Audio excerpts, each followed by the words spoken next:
Yang Speaks is sponsored by ExpressVPN. Your data is your business. Protect it at expressvpn.com/yang.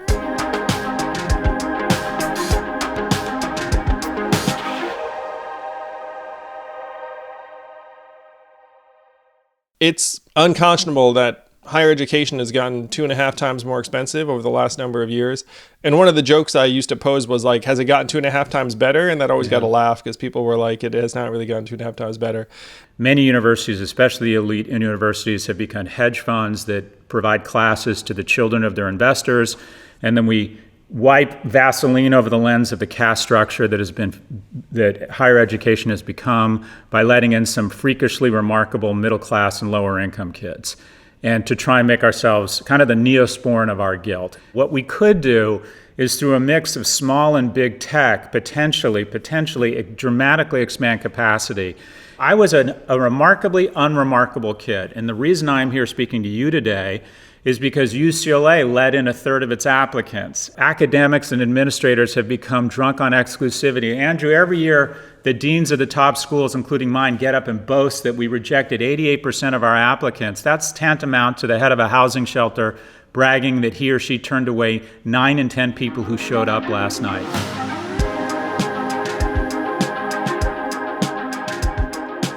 Hey guys, it's Zach Grauman. I was Andrew Yang's campaign manager and one of the co-hosts of Yang Speaks. On today's episode, we've got Scott Galloway. He's an NYU professor and a marketing expert, and they talk about how you actually break up big tech companies, what to do with our universities today, and all the problems that come with that. And they also talk about the crisis of men. Scott Galloway is one of the smartest men on the planet. This conversation could have gone on for hours. It's fantastic. So sit back, relax, and enjoy Yang Speaks with Scott Galloway.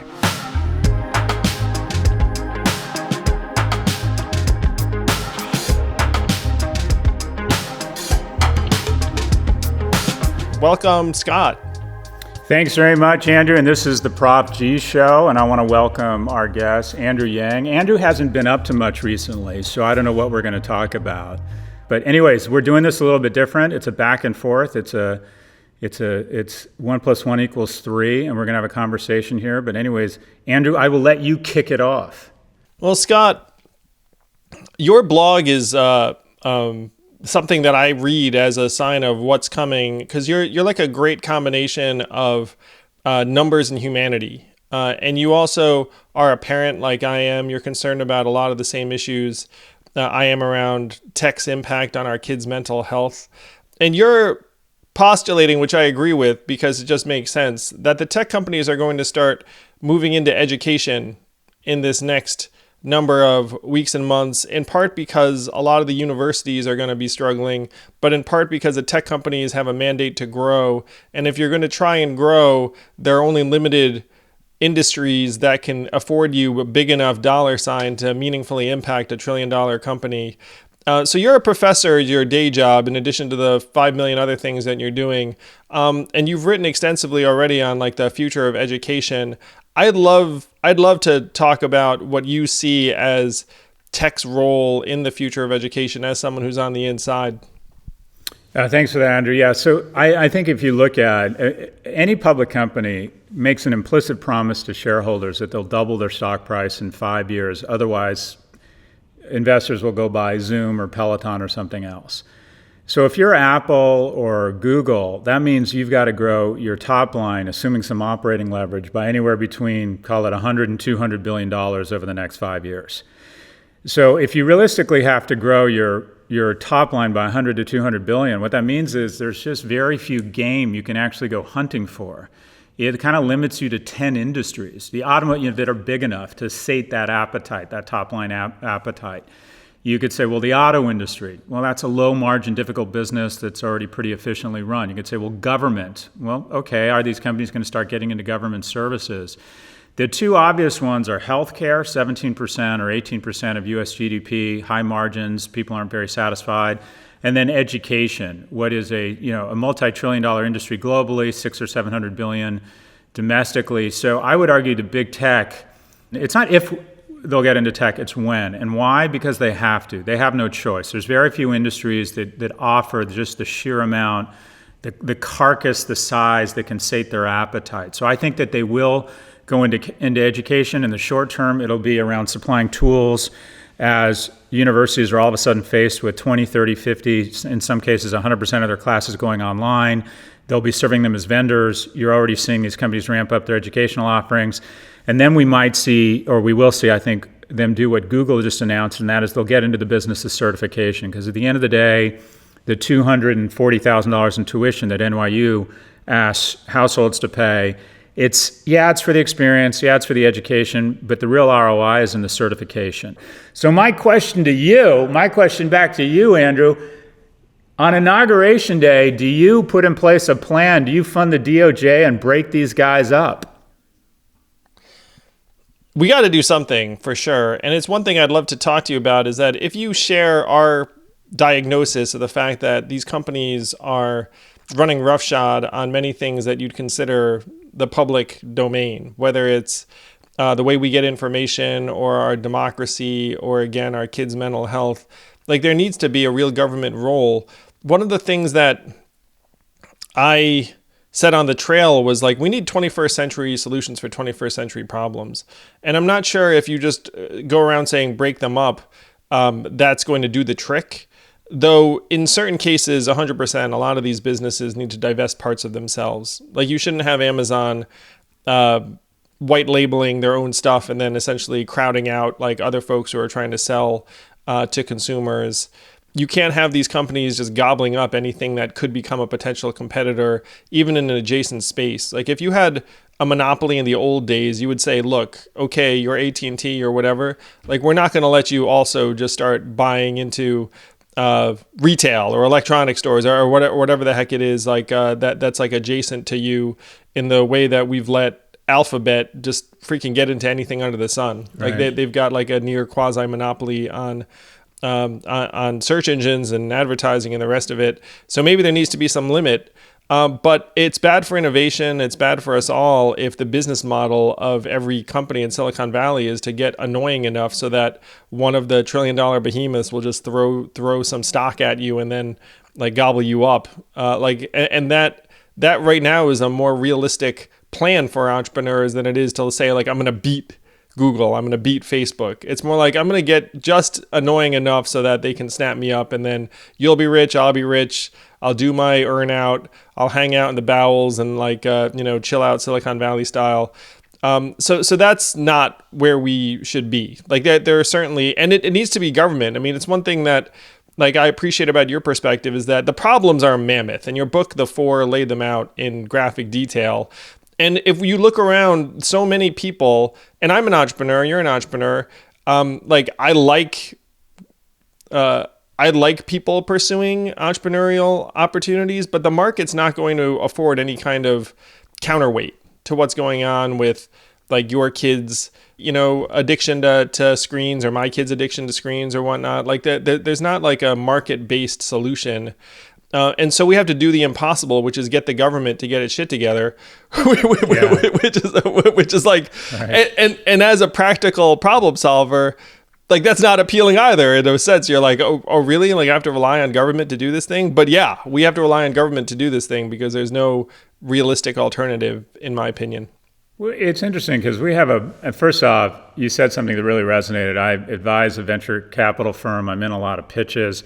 And essentially every pitch from a small company to venture capital funders is some variation of the following. We don't compete with Apple, Amazon, Facebook, and Google, but we'd make a great acquisition. So you're right, it's no longer about unseating these behemoths. The fastest growing parts of our economy, devices, social media, search, social. There hasn't been a social media platform started of any size since 2011, since Pinterest. So the fastest growing parts of our economy are dominated by these monopolies and duopolies. We like to think we're in an era of innovation. We're in an era of non-innovation. There were more businesses being started every day in the Carter administration than there are now. It used to be 15% of companies were less than 12 months old. Now it's 7%. So I'm curious, let's talk about antitrust. We actually have in the U.S. a proud legacy of antitrust. We broke up, I think it was Teddy Roosevelt got elected by the railroad guys and then turned around and said, I love you, but I got to break you up because you're bad for America. We broke up AT&T. We broke up the aluminum guys. And antitrust is one of the few government actions that we sort of the government gets right all the time. If you look back, there's very few breakups where you look back and think the government screwed up. Oh, yeah, we shouldn't have done that. Yeah. When it happened, it was right. It's like the one thing where government's batting 1,000. Why is it that America has fallen out of love with antitrust? I'd say there are three things, Scott. The first is that the 20th century framework was built around anti-competitive pricing. And if you are the Amazons or the Googles of the world, you're like, what do you mean? Like, I charge less than everybody. Consumer I'm not gouging anyone. And so if you use price as your framework, then there doesn't seem to be a problem, even though there are massive negative externalities, that aren't accounted for in price. The second thing is that our government has now become bought and sold by lobbyists. And so even though tech was a little bit late to the game in lobbying, what do you have on the other side? Nothing really. Like, you have a clueless legislature being like, well, I don't understand technology. And then you have the tech lobbyists whispering in their ear being like, hey, if anything, you need us to, quote unquote, innovate more. Right. And so there's not like, and the third thing is that I think our entire society has become collectively brainwashed into like an efficiency culture. It's like capital efficiency for ourselves. And you talk about this in some of your work too, like where, I think like fairly efficient, but there's been this collective brainwashing of all of us that efficiency is good, that the tech companies in particular enable efficiency, and that standing in their way is inefficient. And hand in hand with that has been this complete mistrust of government as this paragon of inefficiency, of bloat, bureaucracy, etc. And so culturally, we are not disposed towards trying to break up these tech companies that we think have improved our lives, particularly in contrast with what we think about government a lot of the time. Now, I think that these things are all wrong. Like, I think you're right that antitrust has historically been a real force for progress, balanced progress, not just extreme progress. And the example that Roger McNamee uses, like, look, you had these chemical manufacturing companies. It took us a little while to figure out that dumping chemicals like into landfills and streams was really bad and we needed to regulate it. This industry is relatively new, and it's taken us a little bit of time to realize just how noxious, for example, the advertising-driven revenue model is for social media and a bunch of other things. But we need to figure it out, and then we need to take affirmative steps. And my great hope for this time is that we're going to actually embrace more aggressive, ambitious solutions than we would have considered pre-crisis. That's the silver lining. One thing I campaigned on was that it's unconscionable that higher education has gotten 2.5 times more expensive over the last number of years. And one of the jokes I used to pose was like, has it gotten 2.5 times better? And that always got a laugh because people were like, it has not really gotten 2.5 times better. Nope. And then I posed the question to the folks in the audience and was like, hey, why has it gotten so expensive? And then they think about it for a minute. And then I say, did we hire lots of professors? And they're like, no. Did we build lots of new buildings? And they were like, maybe. And then I say that the real driver is the fact that we've hired 150% more non-faculty administrators at these universities. They've become these like overgrown bureaucracies themselves, and it's become this hidden tax on people, on the middle class, on folks who are trying to give their kids a better life. And that's been building up for decades, in part because any college every year just looks around and says, okay, how much are we going to increase our prices by this year? And so you have this inflationary effect that's unique to healthcare and education. And then families felt like they had no choice but to pay. So then the government said, don't worry about it. We've got you. Here's some loans. So we're now up to 1.6 trillion in student loan debt. And I love the fact that you work for NYU, but you're honest about the fact that, look, these university administrators have very clear financial incentives. Like, foregoing $400 million in tuition is like it would wreck many of these institutions. And so you have many schools that are bravely putting up signals saying, well, hey, we're going to reconvene in the fall. And then you look at it and say, like, is this what you would do if this wasn't like an existential problem for your school, to forego tuition revenue for a semester. And I would love to hear your ideas on how we can somehow help the university system become more cost conscious and invest in things that'll actually improve kids' educational outcomes as opposed to their U.S. News and World Report rankings.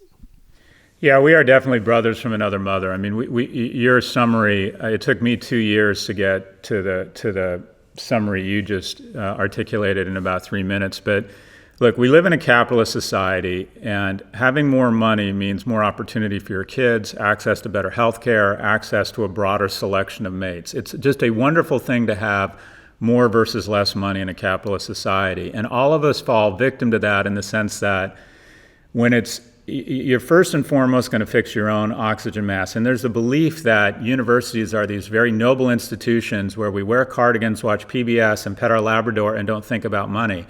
And professors and administrators want the same economic security as everyone else. So by a combination of this dictum or this gestalt where everybody has to get a college education, where we constrain supply and become luxury brands as opposed to public servants, we consistently have been able to raise prices through this kind of cartel, as you mentioned, twice as fast as inflation. And we justify that we're doing it for the right reasons, but the reality is many universities, especially elite universities, have become hedge funds that provide classes to the children of their investors, and then we wipe Vaseline over the lens of the caste structure that higher education has become by letting in some freakishly remarkable middle class and lower income kids, and to try and make ourselves kind of the neosporin of our guilt.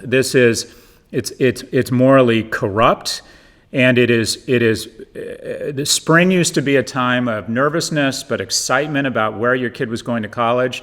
Now it's become despair and anxiety around how do I tell my little girl that on a fireman's salary, and maybe my wife is a doctor or nurse, that we can't afford to send her to Tulane. How do you have that conversation? How do you feel like you're failing the American dream because you can't afford to, after working your ass off, you can't afford to send, or you make a worse decision, and that is your kid doesn't get into the top school because they take pride in rejecting 9 out of 10 applicants. And worse yet, they go to a second-tier school where they don't get nearly the upside because corporations still look at those universities in terms of evaluating your currency in the marketplace and how much they're going to pay you, but you incur elite university-level debt. This is one of the most, in my opinion, ugly parts of our society right now, and it's happened incrementally because, like anyone else, university administrators and professors want to live the same great life as anyone else. What do we do about it? I've been spending a lot of time with Chancellor Block, who is the chancellor of my alma mater that receives more applications than any university in the world, and that's the University of California, Los Angeles. And I've come to the conclusion that these institutions are almost constitutionally incapable of cutting costs. Between tenure, between the Rolexification of their facilities, it is very hard for them, and they haven't had to cut costs for 40 years. It's almost impossible. What we could do is, through a mix of small and big tech, potentially dramatically expand capacity.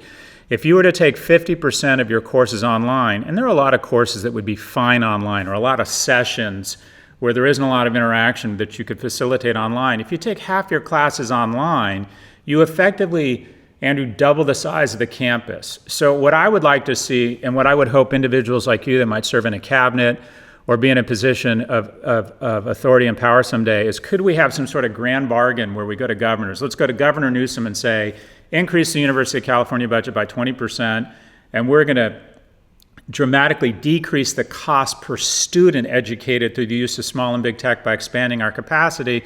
And we're going to take UCLA back from a 13% admit rate to where it was in the 90s, 20 or 25. We have to dramatically expand our land-grant public universities' capacity such that we can take good, maybe not remarkable. I don't know where you went to school. I was a remarkably unremarkable kid. And the reason I'm here speaking to you today is because UCLA let in a third of its applicants. And they could say to the son of a single immigrant mother who lived and died as secretary, let's be honest, you're not great, but we like your profile. You're a son of California. We're going to let you in. They don't have the luxury of doing that now. They don't have the luxury of letting in kids with remarkable futures. They have to only let in the remarkable. So I think it's about dramatically expanding through the use of technology, freshman seats, and also breaking this wheel where academics and administrators have become drunk on exclusivity. Andrew, every year, the deans of the top schools, including mine, get up and boast that we rejected 88% of our applicants. That's tantamount to the head of a housing shelter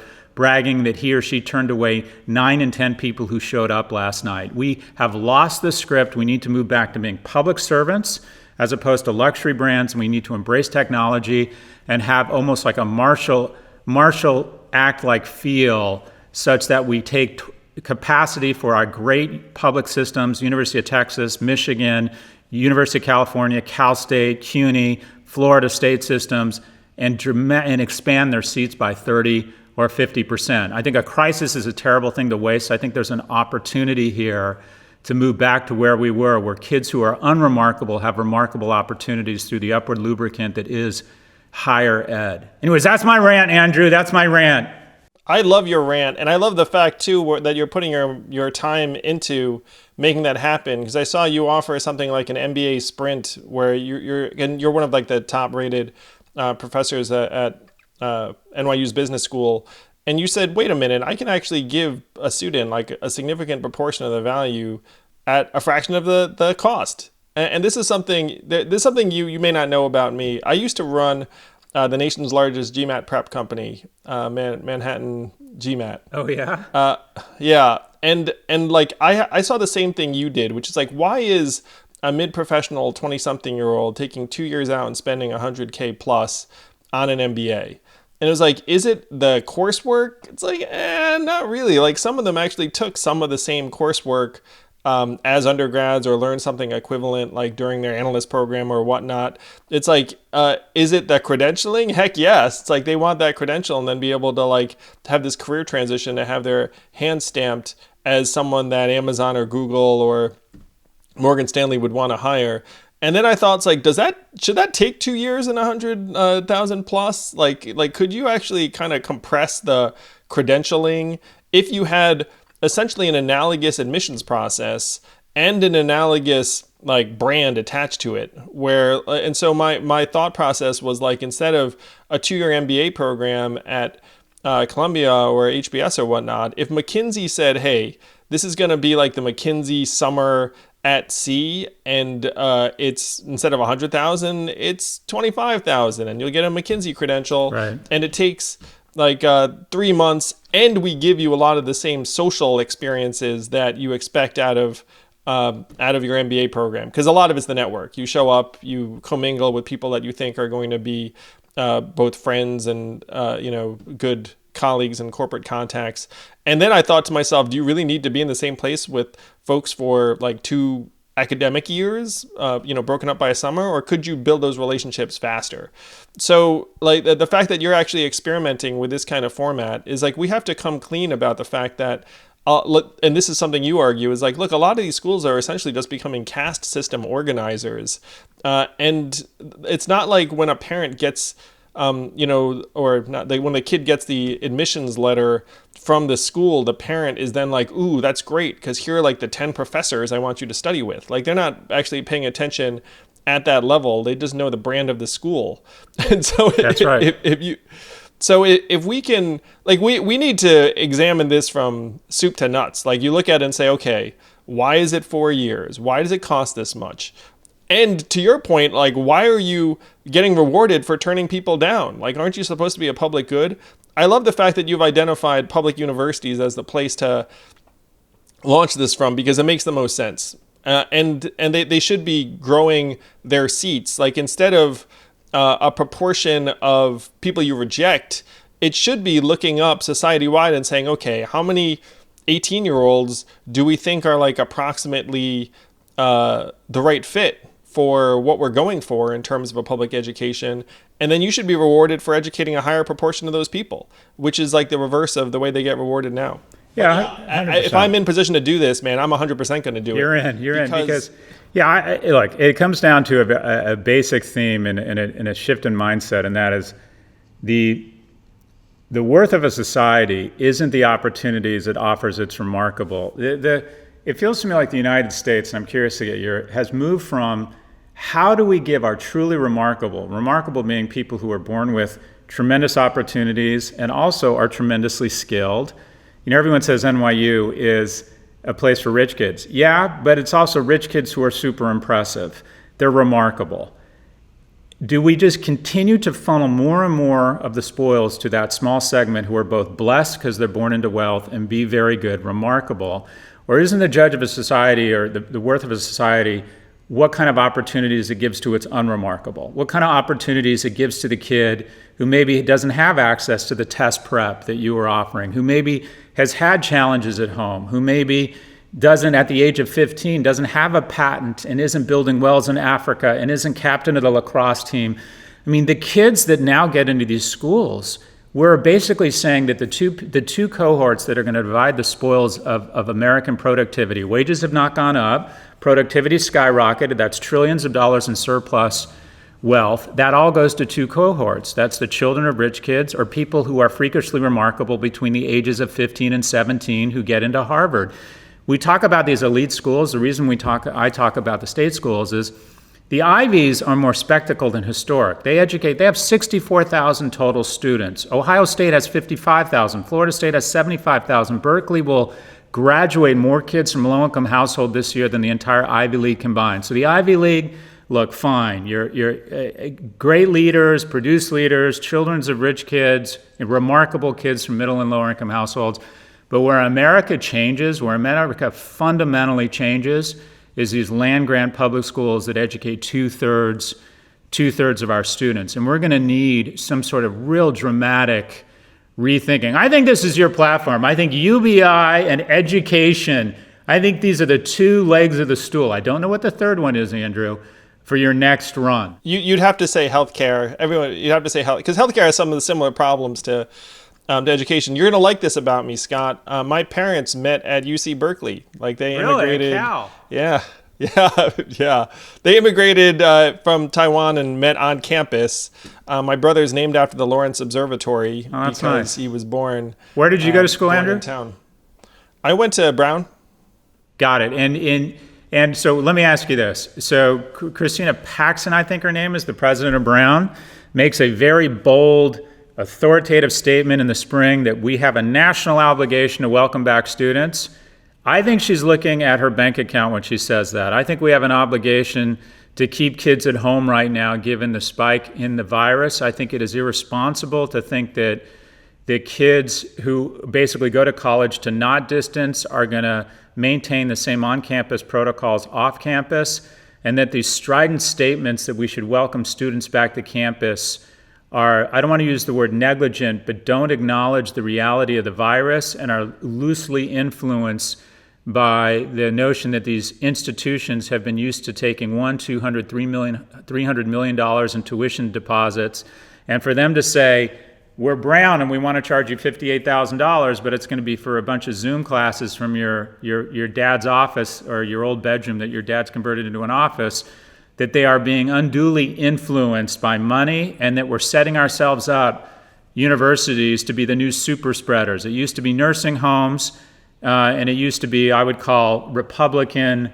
arrogant governors have been the agents of super spread. I'm worried it's going to move to chancellors, and the new venues of super spread in September are going to be universities, and President Paxson has an obligation to come out and say, we are not going to welcome you back. You need to stay at home. Your thoughts? I'd say two things. Number one, I tend to listen more closely if someone's saying something against their self-interest or their institution's interests.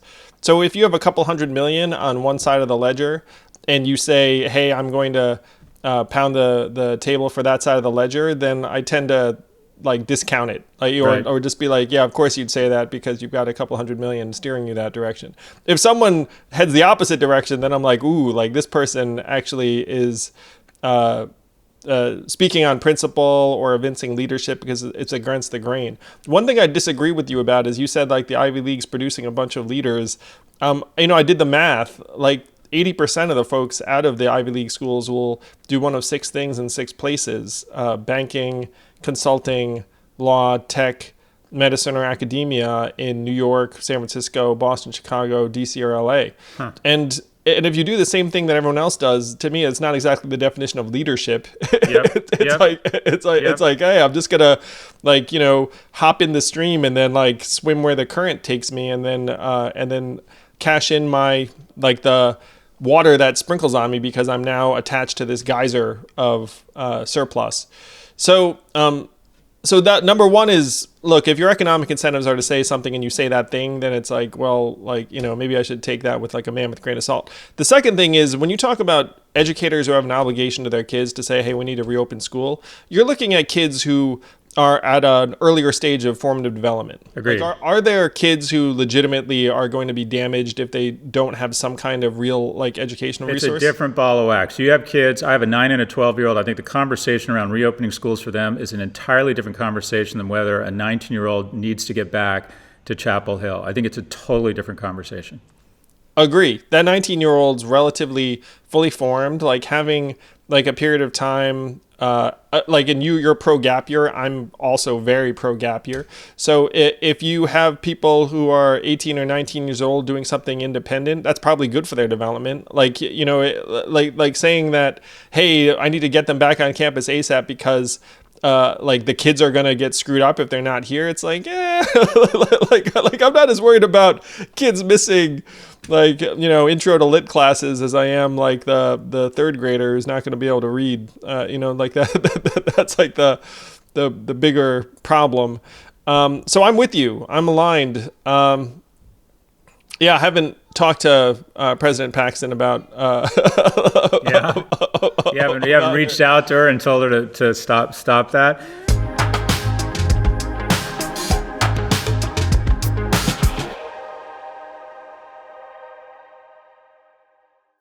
Here at Yang Speaks, we think that our data should be ours. And right now, our data is getting harvested right and left by tech companies, marketers, data brokers. And one way you can change that is by using ExpressVPN. VPN stands for Virtual Private Network, which is fancy corporate speak for it's like you're on the internet someplace else. So they can't find you. You could be like, out of country. What's wild is Netflix actually has different shows and movies, like depending. That's true. So it's like you're logging in Italy or whatnot, and sometimes you'll get some different programming.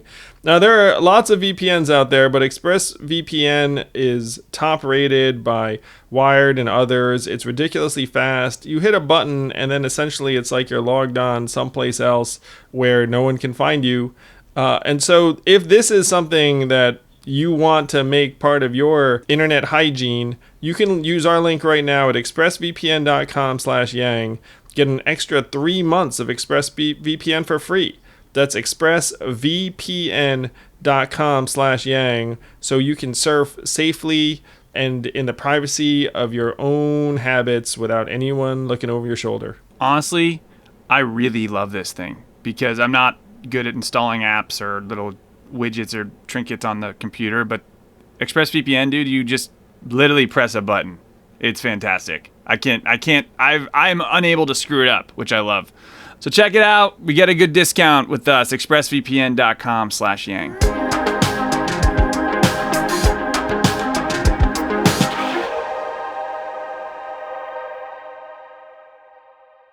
So I want to know more about. I'm just fascinated. I can't figure out if you're the most or the least self-aware person to decide to run for president. I can't decide if this is that you're either delusional or you have just incredible self-awareness and courage. When you decided to run for president, like when you think out. Well, let me back up. What was the best? Be more specific. What was the best and the worst thing about running for president? The best thing is going someplace and having people excited to see me, excited for the campaign, investing their hopes for the future in me and my run. And that's something that you can't anticipate, really. And you certainly can't anticipate what it's like in real life when you show up and there is like the mom or the nurse or the school teacher or the union worker. It's got to be very rewarding personally. Yeah, so that was the best part. Are your parents still alive, Andrew? Yeah, they are, happily. Thank goodness for that. Though I haven't seen them in a while because they're kind of older. I can't imagine how rewarding it must be, and I imagine they got to events to see your parents seeing you. ignite a conversation nationally, have people show up who buy into their son. That just must have been so remarkably rewarding for you and for them. Yeah, it brought my family closer together, particularly when my wife and kids joined me on the trail in the later stages. And so the worst part was I didn't see my kids a whole lot for 2 years, really, because I was on the trail so much, and like I would just parachute back in. And that was hard because my boys now are 7 and 4. So, you remember those ages. Yep. Yeah. In terms of what drove me to run, Scott, you're an entrepreneur. And so it's like you see that there's like a need in the market. Like Yep. they're the things that you and I care about deeply, care about the future. And no one's going to do shit about it, really. Yeah. Like you look up and say, like, especially if you've had the fortune or misfortune of meeting those people, which I had done. Like I'd been around senators and governors and presidents, and I was like, no one's going to do fuck all about like Yep. some of the biggest things coming down the road. And so you knew this. You fancy yourself a problem solver and entrepreneur, and also a patriot and a parent. And you look up and say, there is no plausible way that this is going to get addressed unless someone runs for president, advances these ideas, mainstreams them, gets them to a point where they have an accelerated timeline and possibility of getting passed. And then you have the belief that you might be able to actually advance those ideas. Yep. Then to me, it actually would have been a very, very petty decision not to run. Because if you think you might be able to do that and you're like, I'll go, like run some startup somewhere and like pad my bank account, then you're kind of an asshole. Yep. And so to me, really, like the question I had to face is like, am I going to just like live with myself being a total asshole, or am I going to do something about it? And I looked at my downsides and I said, like, what are my downsides? Time away from my family, money, total humiliation. And I looked at it and it's like, I can live with these things, it's like, and part of it too is like growing up the first generation, son of immigrants in the 70s. Like I got humiliated a lot, like as a kid. So I'm not someone who is like scared of looking ridiculous, because like you build up some thick skin around that if you'd experienced that somewhat regularly as a kid. Yeah, nothing really wonderful happens to you without taking an uncomfortable risk. And it's when you were describing that asshole that's been focused on money and not public service, that's me. And I admire people like you that are sort of you're kind of hitting your prime income earning years. And I have, unfortunately, and I'm smart enough to recognize it. I don't know if have the integrity or the courage to do anything about it, but I grew up with no money, and I decided very early on that I was going to develop economic security. And then quite frankly, and I'm not proud of this, I've become a little bit drunk with status and power, the status and power that money affords you and the lifestyle. And I've been very focused on money. And I've always had a great deal of admiration for people who decide that, okay, I've gotten to a certain level of comfort. I'm going to stop howling in the money storm, and I'm going to start trying to give back and add value. And it's something I don't like about myself. What advice would you have for people who are caught in this hamster wheel of, I want the bigger house, I want the second house, I don't want to fly business class, I want my own plane someday, I want that. I think a capitalist society is just so much about economic security. And all my friends who are entrepreneurs and all the wealthy people I know who claim they don't care about money are obsessed with money. Anyone who says they don't care about money is obsessed with it, or that's what I found. How do you get to a point where you say, all right, I'm going to focus on the country, I'm going to focus on service? Was there a moment when you said, this is what I'm about, and I'm going to kind of step off the hamster wheel? I had a couple of advantages. One is growing up the children of immigrants, like you're kind of used to things not being great. Right. I guess like we had and it was fine. I mean, I had like a quality middle class upbringing and environment, but there's like a scrappiness where like you're not, at least my folks were not really driven by like nice stuff. And the other advantage was that as an entrepreneur, my income level was so volatile that like I'd make a lot in one year and then like nothing the next year. And so as a result, you just became like, okay, like even if their times are good, let me not spend every dollar and like have my lifestyle get better. Let me just like find like a level that I'm comfortable with. So those were a couple of the big advantages I had. And I don't begrudge folks who, are like pursuing market-based success.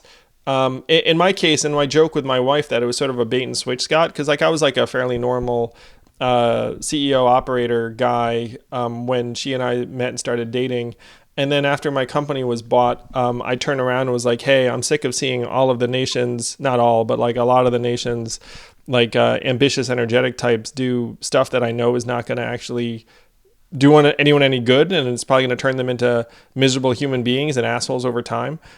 So one advantage was that like I spent 5 unhappy months as a corporate attorney in my 20s, and I thought it was like the worst thing in the world. I joked that my firm was like a temple to the squandering of human potential, and so like I took like a massive pay cut to start a .com that flopped out of that time. And my parents, everyone was like, what are you doing? It was a 6-figure job. And I was like, no, I'm going to do this thing. And then my startup died. And like, I still owed $100K in law school loans, which was one reason why I'm passionate about the fact that we're loading these kids up with debt.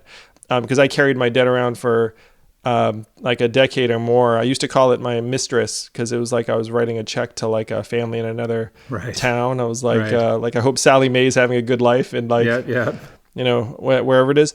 So all those things together just made me, it's like I was just trying to pursue opportunities that I thought. And I'm not a saint in the sense that it's like, oh, like, let me do this. I find the work interesting. I'll meet some great people. I have a chance to work with smart people I admire and respect. Like I just wanted to do work I was pumped about. And the work I was pumped about was work that was a bit more service oriented. Like when I started the nonprofit, and that was, like I joke with Evelyn, my wife, it's like, what do you think was harder, starting that nonprofit or running for president? She was like, oh, starting Venture for America for sure. like when you turn around and say, I'm going to start a nonprofit, and not like the like, I'm going to write a check and then become the chairman and then float away. Like I was like, I'm going to be the founder, CEO, no salary, just gut it out, like make this thing happen. And Venture for America, Scott, did something I think you'd really love. Like we recruited and enlist, and we do it to this day very successfully, recruit and enlist enterprising and ambitious college grads who want to learn how to become entrepreneurs. And then we send them to work at early stage companies in New Orleans, Detroit, Baltimore, Cleveland, other cities around the country. And then we have a seed fund to invest in them after a 2-year fellowship. Like I know you're very interested in this idea of national service. Like you proposed a Corona Corps for 18 to 22-year-olds to go out and contact trace. I had the same general idea in 2011, and then I quit my job and started a nonprofit service corps for entrepreneurship because of what you said earlier, which is that entrepreneurship's dying in the United States. And I thought it was dying even more dramatically in Rust Belt cities and the Southeast. And so I spent 6.5 years trying to solve for that. And I thought that our meritocracy was dementing our people. So I was going to Duke and other campuses being like, hey, instead of becoming a toolbox banker or consultant, why don't you learn to become an entrepreneur and move to Detroit for 2 years? And then these kids took me up on it. So that was the work I did for 6.5 years. And then I realized that shit was broken at a much higher level and there was no way to fix it except to have the government rewrite our economy in different ways. And then that led me to run for president. So that was a long-winded answer as to how I wound up doing what I'm doing. Like I see myself as just someone who wants to do work I'm passionate about. But so let me lead you into another question, and that is, you have ideas, you're a unique thinker. I think coming out of the presidential election, if they said, who has the most unique, most creative ideas, you would win, you would be at the top of that poll. What is the most effective platform for you over the next couple of years? Is it to be in the cabinet position? Is it to run for governor or Senate? Or is it to position yourself for another run in 4 years? Like or as a media personality, what is the platform that helps you get the most traction around these ideas? I'm just trying to solve the problems in real time. And this is a catastrophic time in the country. So I'm going to be attracted to whatever position helps me make the most impact. Right now, I want Joe to win. And we've been having conversations about joining the cabinet in a technology-facing role. Yep. Something to try and address some of the issues that you and I talked about earlier on. I just want to do good work, man. It's what drives me. Certainly, I'm very open to running for office again because I've learned now more than ever that we need to speed up, that our government is not designed to solve these problems in a meaningful way. And you talked about the incentives of university administrators. The incentives of politicians are not actually to make big changes or solve problems either. It's to accrue resources and political capital, avoid scandalous press coverage because you did something, reprehensible or you harassed someone or something awful. And that I pretty much listed all of your incentives. It's not like, hey, did you actually address the imbalances in our education system that have been building up for generations? No, it's like, are you actually going to address the tech platforms that are now more powerful than our government in many respects, are having a bigger impact on our life? It's like, no, it's like they're not actually being judged on the merits of the government's performance, which is one reason why and look at what this pandemic. I mean, we are the biggest fiasco globally in terms of our ability to handle this because of our failed government. And a lot of people will put that at the feet of Donald Trump, which he deserves certainly a whole lot of credit. But there were failures at every level of government. You look at the CDC's decisions, there were a lot of embarrassing bureaucratic missteps there. FDA, same thing. We had months to try and build up testing and contact tracing, and it hasn't worked. So, this is the challenge, man. It's like a turnaround where if you came upon a really big organization like the UCs and you looked up and you said, hey, these people are constitutionally unable to cut costs. What the hell do we do here? It's a little bit like that where you get to the government and you're like, okay, these people are constitutionally unable to do anything that's against their political interest. Right. What do we do with this? And so one of the things I have to do is I have to make it so that it's in people's political interest to solve problems. And the most obvious problem right now is that there are tens of millions of Americans who do not have enough money to get through the next number of weeks and months. 74% of Americans think emergency cash relief is a good idea. Tens of millions of Americans got $1,200 in cash in April, and they loved it. So this is my lever right now is okay, what's the big problem I can solve that will try and align the interest of politicians with the people? Cash relief, universal basic income. Education, I think, will be very effective because middle-class Americans and aspiring Americans are fed up with the fact that, like you said, they look up and say, how the hell is college $60,000? That makes no sense. So we have to just keep on trying to find these leverage points. But I hope to be in position where I can actually start pulling policy levers sometime in the next number of months because the problems are getting worse, unfortunately. And you, to me, are one of the key thinkers on actually speaking honestly and bluntly about just how severe a lot of these problems are.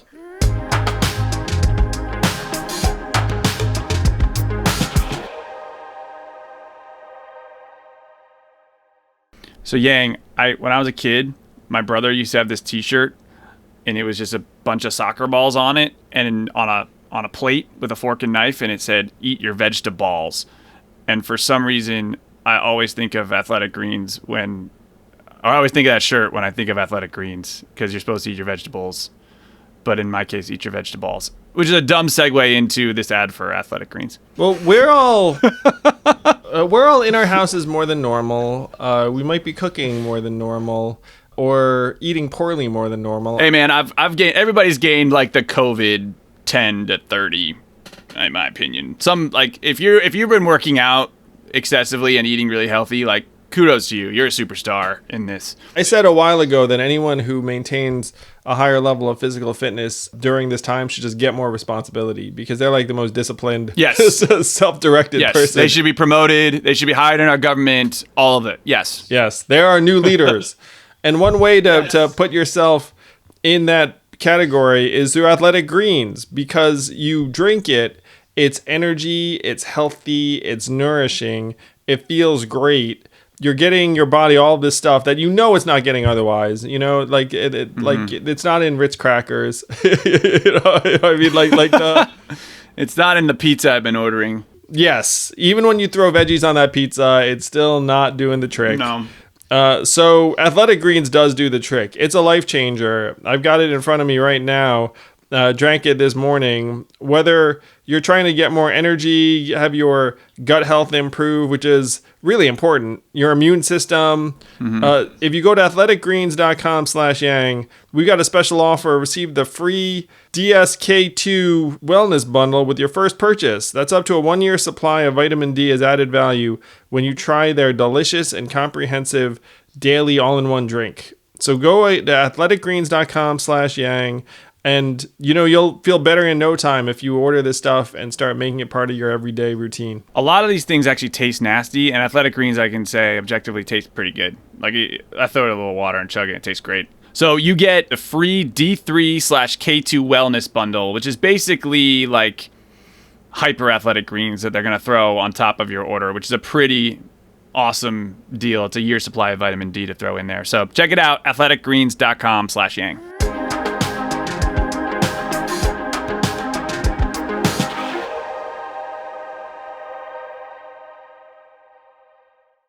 So if there's a chief innovation officer position in the cabinet and you get that, obviously that would be a great platform. What if that doesn't happen? What if Trump's reelected or Biden chooses someone else for that role?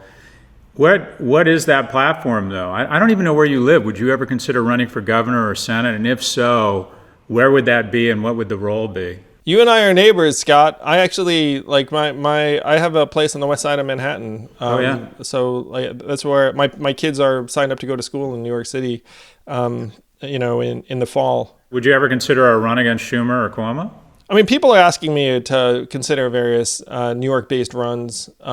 Like that, there was like a campaign to draft me to run for mayor. There's there are people who are looking to have me run for other offices in New York. That just feels kind of right as rain. Yang for mayor. What's wrong with that? Why wouldn't you do that? We're going to look at it for sure. I mean, right now, my focus is on helping Joe win and trying to address some of the nation scale problems. Yeah. But yeah, like we're looking at different things. The key thing is like, I'm driven by the same things I was driven by when I decided to run for president, which is we have these massive problems. Our political class is generally not up for it. And so we have to change it as quickly as we can. I'm in. I've never been to Gracie Mansion or whatever it's called. Yeah, I think that just all, you hear something and you try it on and it just feels right. So I'm curious. I just have a couple. I apologize. I'm asking all the questions here, but no, fine. What you were on the trail with all the candidates, so just give me a sense for who is. Obviously excluding yourself, of all the candidates you were exposed to, who scores the highest on an IQ test? Who is just by traditional smarts the smartest person who ran for president on the Democratic side? It's exactly who you think. Like the folks who come across as really, really cognitively loaded when you have conversations with them are Elizabeth Warren, Pete Buttigieg, Bernie. Bernie's very strong. So those are the folks that I think most people would expect, if you just were to throw it out. Who's the most likable? When the cameras are off, who's the most likable? Who do you see and you kind of can't help but smile or think, I'd like to hang out with that person? Who's genuinely a very warm, likable guy is Joe Biden, honestly. Yeah. And that was before I had any kind of national reputation. Like Joe was always warm to me. Great to my wife. Like he's Joe. Like he actually comes across like that in real life too, backstage. Who do you think Joe should pick as his VP? I don't know some of the people that he's considering, but the folks that we know he's considering that I've spent time with, like Kamala, would be very strong. I was at an event with Tammy Duckworth recently, and she'd be excellent. So I certainly don't have like They call you and they ask for one name. Who's your one name? Who do you think they should pick as Veep? So I genuinely think this has to be a Joe decision because he has to work with. Dude, you sound like a politician. You don't sound like the mayor of New York. Give me a name. It's genuine, man, because like, if I were to say to you like, hey, who you're gonna like saddle like next to you for X period of time, it'd be like, yo, it's gonna be up to you. I know that sounds like a bullshit political answer, but it's also genuine because you got like Joe has to live with a person. Yeah, I don't know though. It seems like a lot of presidents and vice presidents haven't liked each other. That it's more of a calculated political decision around who's going to help them, win. I think Joe's going to win, like by the numbers, and I think he could choose, frankly, just about anyone acceptable, and he'd still be the prohibitive favorite. So expanding education for sure. If I were to put you in charge just to like have this turned around, given the excesses we both see, if there were a couple of big policies that you'd love to see in place, let's say I'm the Secretary of Innovation and then I call you up and say, all right, Scott, let's solve some problems. You'd be like, okay, here would be like my 2 or 3 top priorities. I think we need to start taxing endowments at universities that don't grow their freshman seats faster than population growth. That means they're no longer public servants or nonprofits, they're luxury brands. It's ridiculous that Harvard has the endowment of the GDP of Norway and has decided to constrict supply. That means they're no longer in the business of public service, they're in the business of being Hermes, and they should be, which is I believe in private property, it's their decision, but they should be considered a private enterprise and they should be taxed. Scott, you're not going to believe this. Yeah. One of the policies I ran on was the Harvard tax, which is I said, if you happen to have an endowment over $25 billion, which is only one school, was Harvard, right, then you need to invest like all of the gains from your endowment in a new campus in one of these states. And it was like Ohio, Michigan, Florida. I mean, because my joke was that it's like, how the hell are you opening a Shanghai campus and not like, agreed, Saginaw campus or whatnot? Like it didn't make any sense because we're subsidizing you to the tune of billions of dollars. So anyway, just want to let you know, it's like you wouldn't believe it, but like, I actually had something called the Harvard tax on the books. But you're right, we should do it to every school. And I think Stanford's now above $25 billion, but I love that. Why isn't Stanford opening a satellite campus in Mississippi? Yeah, indeed. They call me and say, Stanford's applications have tripled in the last 30 years. They haven't increased their freshman class size 1%, because again, we're all drunk on exclusivity and want to be the person with the degree that no one else can get. But I love the idea, and they claim that they're space constrained, which they might be because the Palo Alto Community Board doesn't want them to build more buildings and increase traffic. But why wouldn't they need to? If NYU can have something in Abu Dhabi and Wharton can have something in Singapore, then why wouldn't Stanford or Harvard have something in Detroit or in some of the more lower income or harder hit communities? I think that's a fantastic idea. I think the second thing we need is class traders. And what do I mean by that? I think we need deans who are going to stop awarding tenure. I think there are certain departments in universities that need the protection from the current administration or are saying provocative, even sometimes distasteful things. The basic notion of tenure is that if you say the world isn't flat, you don't get burned at the stake and you have intellectual freedom. But the reality is, Andrew, at a place like the business school where I work, we haven't said anything that interesting in 30 years. Recommended changes to GAAP accounting are not that controversial, and tenure has gone from protecting thought and provoking a conversation to basically the world's most expensive guild and union that creates a total lack of accountability and expense that directly translates to debt on young people. So I think we're going to need some class traders to say, we have to hold ourselves accountable. We have to get more efficient. We have to lower our cost structure. I like the idea of incorporating big and small tech to dramatically expand enrollments. I like the idea of having state systems have a hybrid model where you go to Cal State or a junior college for 2 years and then to a name brand school, thereby cutting costs by about 40%.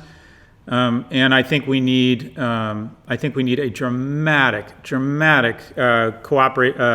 grand bargain with state and local governments that says, look, we need you to, if you increase our budget by 20%, we'll increase our enrollments by 50% and take it back, take the university system back to where it needs to be, and that is the greatest upward lubricant of the middle class, as opposed to the vehicle for casting. So I think there's a ton of opportunity.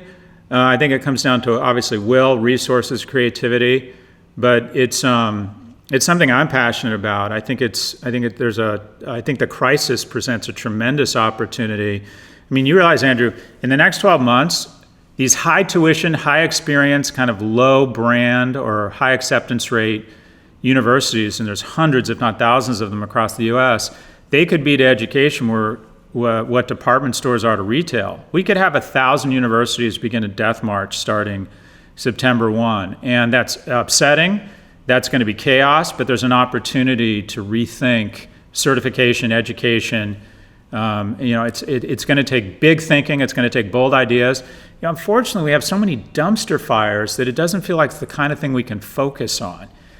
So hopefully, when Biden gets elected, it'll free us up to not focus on all the agita, all the hate, all the bullshit, and we can start focusing on some of these problems. Right now, it just feels like everyone's just way too distracted. The comparison between these universities and department stores, I think, is really powerful and apt and compelling.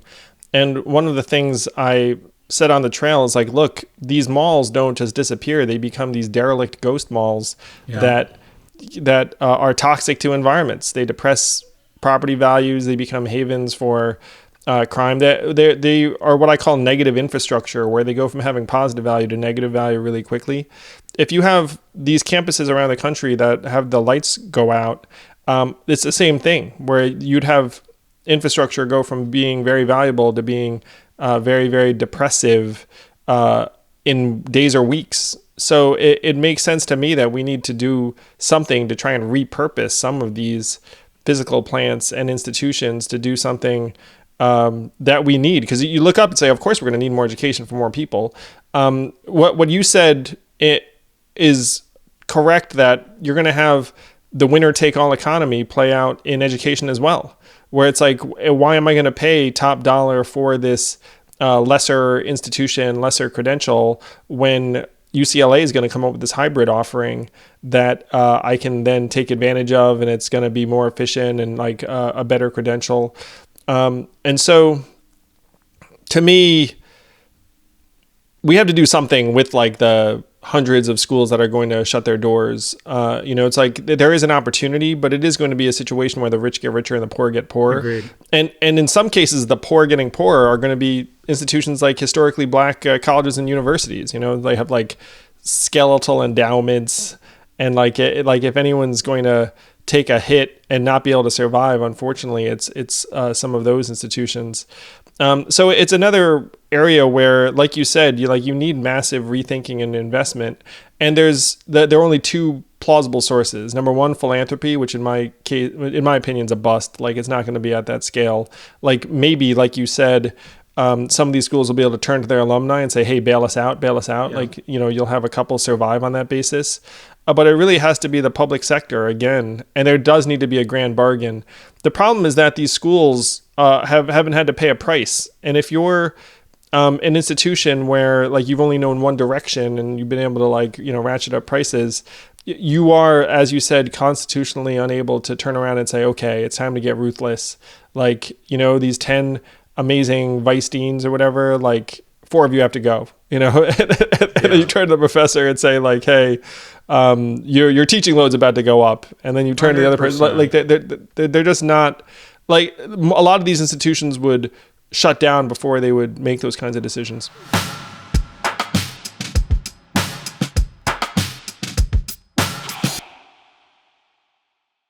A lot of people listening to Yang Speaks are entrepreneurs and run businesses. And right now, every small business has to do more with less.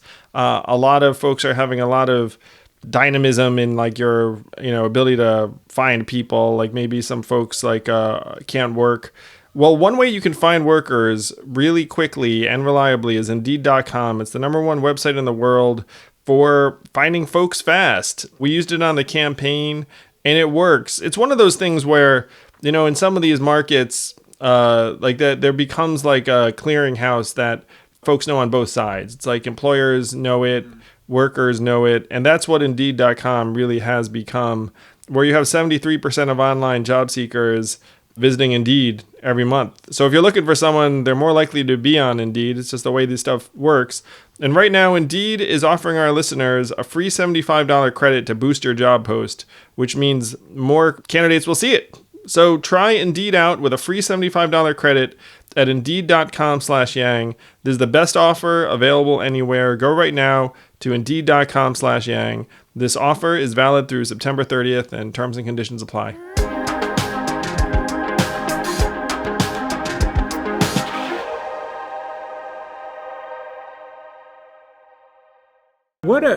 I'm curious. So, going back, I have a lot of listeners my listenership skews young and it skews male. And I would argue, kind of relative to every other cohort, and some of it is a good thing and overdue, but relative to other cohorts, young men are failing. And that is, they're not making as much progress as some other cohorts.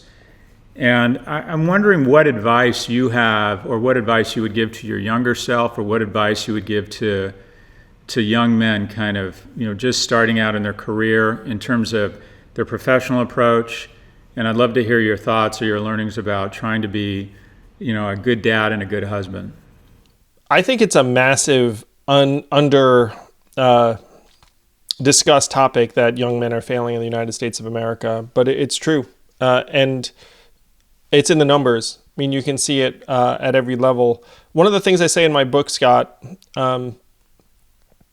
was that, and I think you were raised by a single mom. That's right? Yeah, I'm a child of a single immigrant mother who lived and died a secretary. Our household income was never more than $40,000. And the warm hand of government literally grabbed me by the scruff of my neck and threw me forward.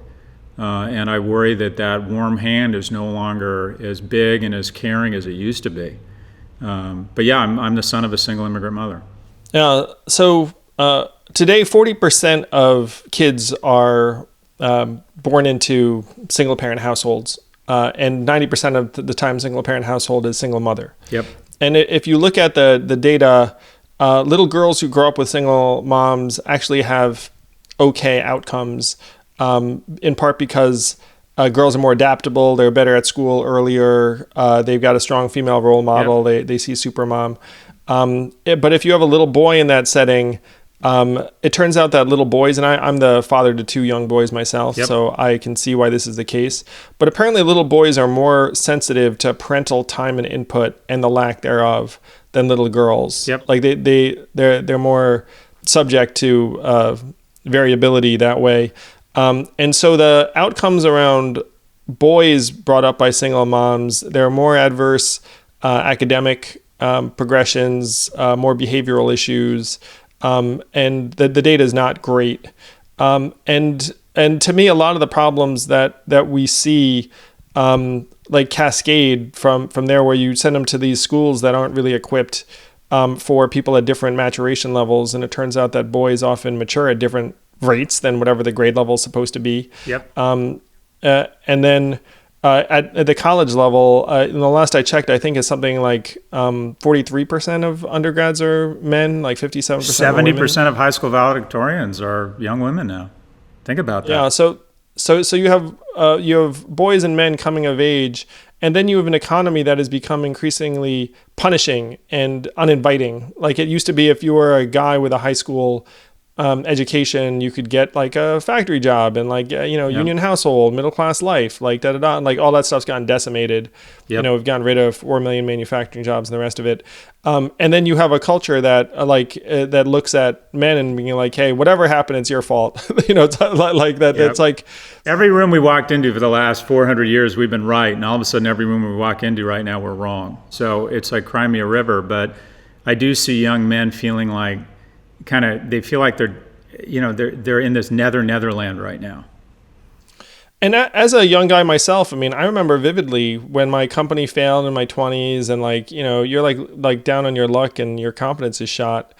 It's hard because at least speaking for myself, like you had this real thirst to try and make something of yourself. And when it feels like you can't make something of yourself, you can like eat yourself alive. It's humiliating. It's like yeah. It's humiliating. And in my case, my failure was very public. Everyone knew that I tried to start this company and that it was a flop and that like the rest of it. So, because, you know, if you start something, you kind of have to tell everyone you're doing it. And then when it dies, then like everyone sees it. So it felt like for a while, like no one was calling me and the rest of it. And I remember lying on my floor being like, what did I do? And like, I owed this 100,000 in debt. And I think it is something where, you know, many men are not being, or you know, Americans generally, but men, I think to a higher degree, like there isn't like a clear path forward. Yep. And so, you know, like my guidance would be to focus on the things that you know you can control that will give you like at least some form of self-development, or in the worst case scenario, at least like comfort, where it's like in my case, when things went south in my 20s, like I established some fitness goals for myself. I was like, well, like, sure, I'm a failure, but at least I'll be a fit failure. Yeah. I'll have a six pack.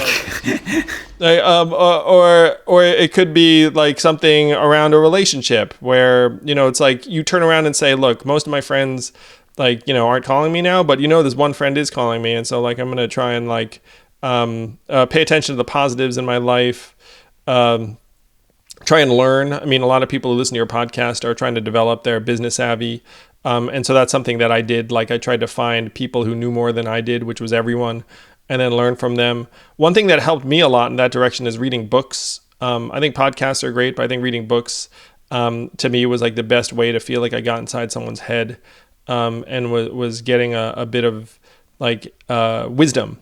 The single most concrete thing that happened for me positively and professionally, and this is advice I'd give to anyone, is like just try and find someone who is ahead of you on a path that you want, and then just say like, look, I will do anything under the sun for you. I don't care what it pays or doesn't pay. I don't care what you assign me. Like I'll take out the garbage. I don't care. But just like my being able to like demonstrate my value to that person in that setting would be setting me up for at least some degree of development on the path that I wanted. And so in my case, after my company died, there was like a more established entrepreneur who's like, hey, join my little company. And I just saw this guy and was like, this guy is someone that I'd want to be when I grow up. And so like whatever this guy wants me to do, I'll do. And so if you can find someone who you look up to in that respect, just try and add value for them in any form. And then you'll find yourself becoming a little bit more like them over time. What about any thoughts on being a good husband and a good father? I mean, like, you know, I mean, it's a constant struggle. You know, it's like you can be a good dad one day and then the next day, like, you know, like be a less exemplary parent. And it's the same being a partner. It's like you're married, and I mean, I'm just like the luckiest guy to be married to Evelyn. Like she put up with so much stuff, and appreciates me for the things that I do bring to the table. And you know, I tell her I appreciate her as often as I tell her I love her. And so a lot of the struggle I've had to deal with, I think that many people can relate to, is just trying to be grateful. Like, because it's so easy to start getting down on yourself or your relationships and be like, oh, like I have a document on my phone that's literally, it's like, okay, here are the things I'm grateful for. And then anytime I see myself spiraling in a negative way, or like snapping at my kid, or like snapping at, you know, like someone who doesn't deserve it, I'll be like, wait a minute. Like I hadn't seen my kids in like months and I missed them terribly. And like now I'm around them and I'm like not appreciating it. Like, you know, like you try and like get some perspective. And in my case, it's helpful to have a document I actually refer to where it's like, here are the things I'm grateful for. And some of the things are stupid. You know, some of the things are like, oh, I'm really grateful for my, like, for that pizza place I really like. Chipotle. I'm grateful for Chipotle every day. Yeah, right. You have Chipotle on your list. You'd be like, oh, I love that place. Like, good for that. So it's like, appreciate the little things and the big things. And in terms of your accomplishments, have some really easy wins for yourself too. It's like, look, I can't control my professional path today, but I can make sure I get like a little bit of nature in, or some push-ups in, or whatever the hell it is. Like, give yourself some things that are actually very, very achievable and basic, and that could be like appreciating Chipotle. And I'm curious what you're talking about. I think fitness is my antidepressant. I think it's something that young people need to embrace at an early age for a lot of reasons. What's your fitness routine? Well, in quarantine, it's been a little different. Yeah. I had a weekly basketball game that was like the centerpiece of my mental health. But now it's calisthenics, riding a bike, playing with the kids. Good for you. All right, Yang for mayor. Mayor Yang. That's got a ring to it. I don't know, Scott. I'm coming off so quickly of having like Yang for president. It's like Yang for president. Like that sounded better. That sounded better. I need to try on a different Yang for X label for a little while to get a mental fit. It took me a little while to have Yang for president come off the tip of my tongue, but then eventually, it was chanted by thousands, and then I really got into it. Well, it sounds like if I do it, I'm going to have a world-class a business mind, like somewhere on the advisory. I'm running your finance committee, and I'm in for the first $50. I'm in. Well, Scott, whatever I do, we'll certainly lean on you for guidance and insight, because you are one of the most incisive and perceptive thinkers on this, and you're like a voice of real humanity. It's like, thanks for that. I think that's what sets you apart, is there are all these folks who are embedded in these institutions that aren't willing to speak plainly about what's going on within those institutions. But yeah, we need to return to basics in many ways. And a lot of our organizations have lost the thread, like these schools, our government leaders for sure. We're going to fix it. We don't have a choice, you and I, because we had kids, and we have to try and clean up this mess as much as we can.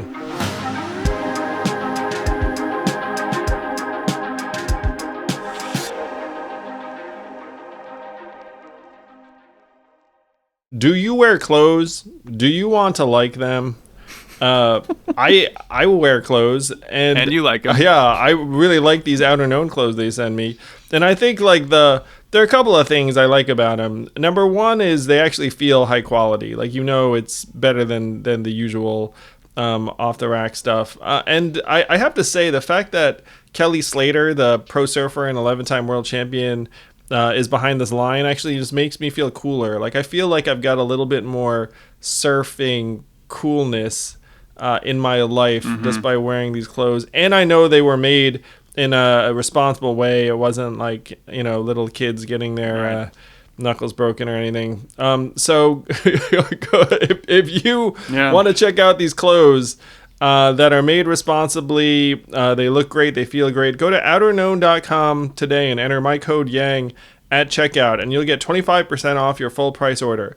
That's outerknown.com, outerknown.com. And remember to use my code Yang at checkout for 25% off. Check them out today, outerknown.com, promo code Yang, 25% off. You're going to like them a lot. You think this is the easiest ad we record? I think it is, because I actually wear this stuff. And like, I've recommended it to friends off the show.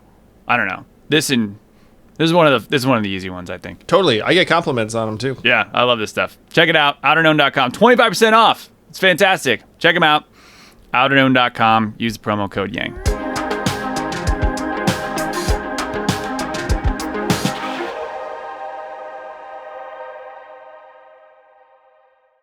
Do you have what is the action item? What's the call to arms? We have the election in, I don't know, how many days away is it? 100 days or something?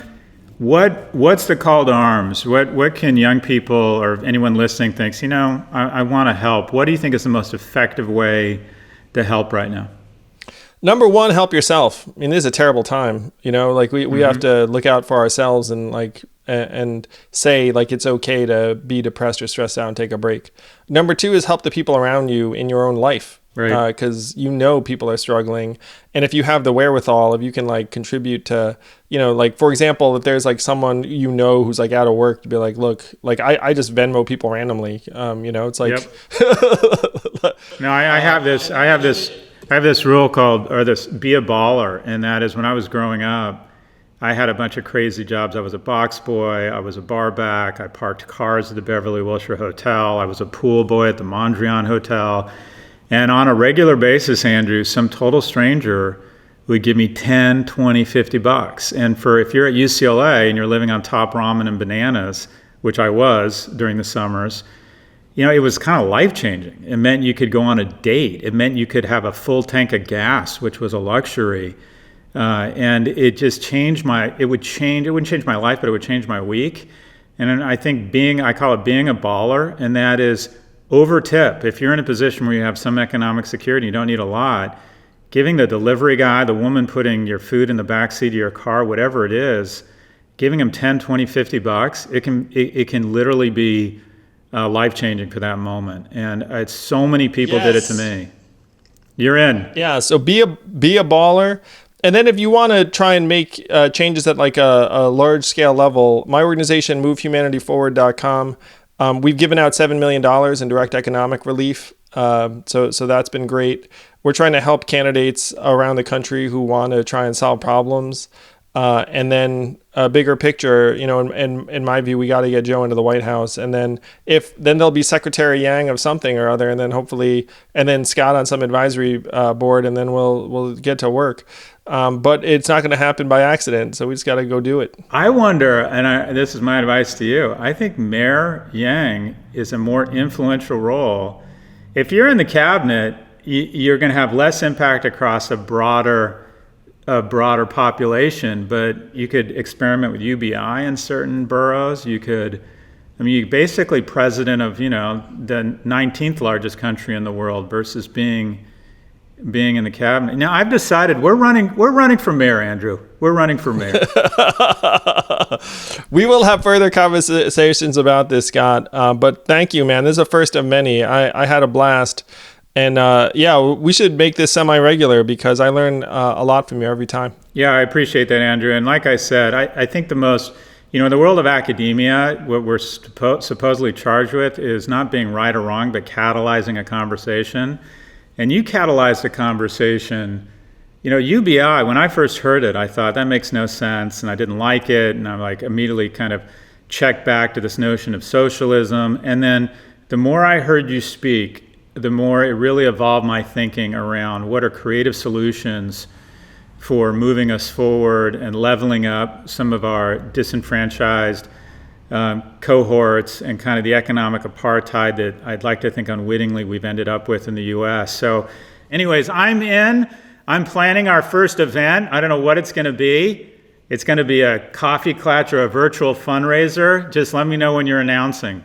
Thank you, Scott. You'll be among the first to hear. And I appreciate the sentiment. It's like for me, there's a balance like with everything. It's like I appreciate everything I've done, but I got to solve the problem. We got to actually get this thing across the finish line because this country is falling apart. And it's going to be people like you and I that hopefully can help pull it together. Yeah, more you than me, but I appreciate it. All right, brother. Thanks for the time. And we'll do this again. And like I said, Yang. Go Yang. Thank you, Scott. Appreciate the heck out of you. All the best to the family. Thanks, brother. Likewise. Thank you for listening in. I hope you enjoyed this conversation. If you did, please do subscribe to Yang Speaks and click on notifications so we can let you know every time we have a new episode.